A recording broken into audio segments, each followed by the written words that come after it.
Look, live peoples and everybody else, just catching y'all up on this 47 Caddy. I told you a few minutes ago I was getting ready to start buffing on this, so I took my black soft Lake Country finishing pad or polishing pad in the Sonex Perfect Finish, and I buffed this area very slowly with my dual action long throw polisher.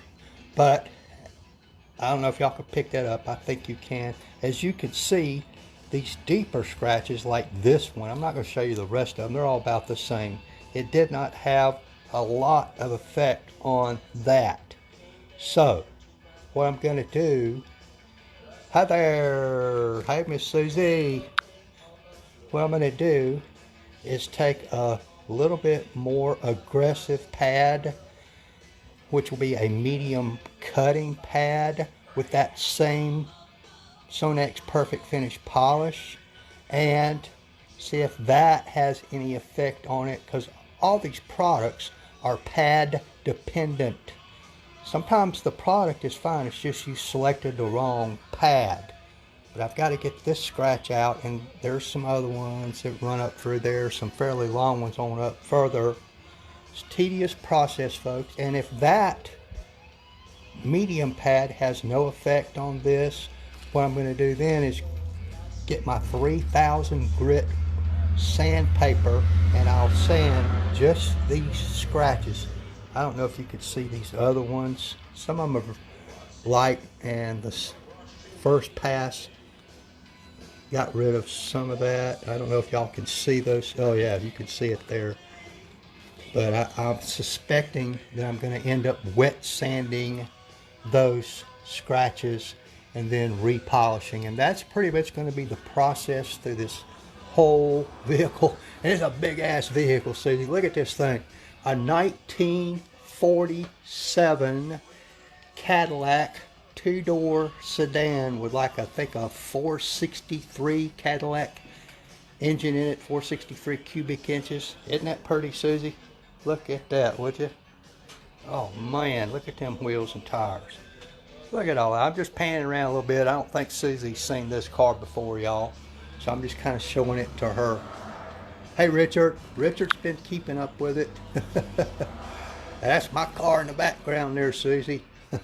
98 Mustang GT.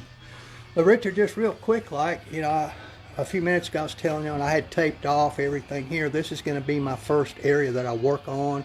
There's some scratches. I showed it a few minutes ago. You may have to go back and rewatch this short. Yeah, see, there's one right there. But my first passes with the long throw dual action polisher with a black polishing pad and Sonex Perfect Finish, which is a slightly aggressive polish. Hey, Miss Bagby. Hey, neighbor. How you doing? It didn't have much of an effect on these deeper scratches. So what I'm going to do, all these products, these polishes, compounds, blah, blah, blah, blah, blah, they're all pad dependent. Sometimes it's not the product you're using, it's the pad you're using. So I'm going to switch to a slightly more aggressive pad, make another pass, and see if that has more of an effect than this method did. If it doesn't, and I suspect that it won't, because some of these scratches are so deep, I'm going to get out my 3000 grit sandpaper and sand just the scratches. And there's quite a few up here. There's a big long one there. I'm having a hard time, but I think you can kind of get a glance at it there. There's some up in that area. And I'm going to do just this one area until I get it to my satisfaction, which will help me speed up when I get to these other areas. But pretty much this whole vehicle is going to be a painstaking, tedious, you know, section by section by section work, because you don't want to just pick a polish and pick a pad, pick your buffer, and just, you know, that's what a lot of folks do. And then, you know, whatever they pick, boy, they just do the whole car with it. That's not the way this is done at this high level of detailing. That's what you do when you just have a daily driver like my Mustang, and you just want to get it clean, get it shiny, pass what I call the 4-foot test, and be done with it. But, and sometimes on some vehicles, that's what I do, but not on vehicles like this. This is a high level of detail. He wants as many of these scratches gone and them minimized as much as possible. Hey, Miss Tammy. Oh, I think I forgot to say hi to Miss Glenda, wasn't it? Hey, girly. Long time no see, Miss Tammy. I keep up with your daughter on Facebook and her spouse. Just showing everybody the work I'm doing on this. It's very tedious doing paint correction. It's got a lot of scratches from previous detailers, a cat, and some improper washing methods. I don't know if you've seen this car, Miss Tammy. This is a 1947 Cadillac 2-door sedan with a really big V8 in it. Holy crap, it's like a 463 or something. And my customer said, hey, Mike, drive it. It's insured. I don't care. Uh-oh. I'm not sure either, Susie. I'm new to all this Facebook Live stuff. I wished I could tell you, but I'm not sure I can.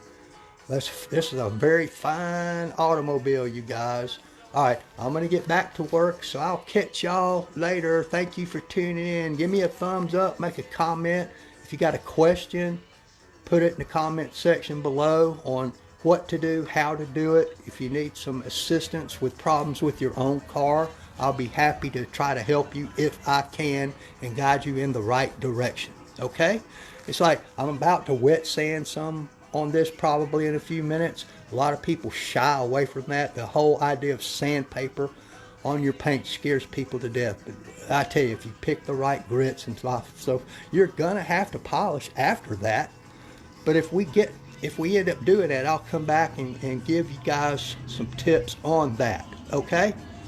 I'll catch y'all in a little while. Goodbye.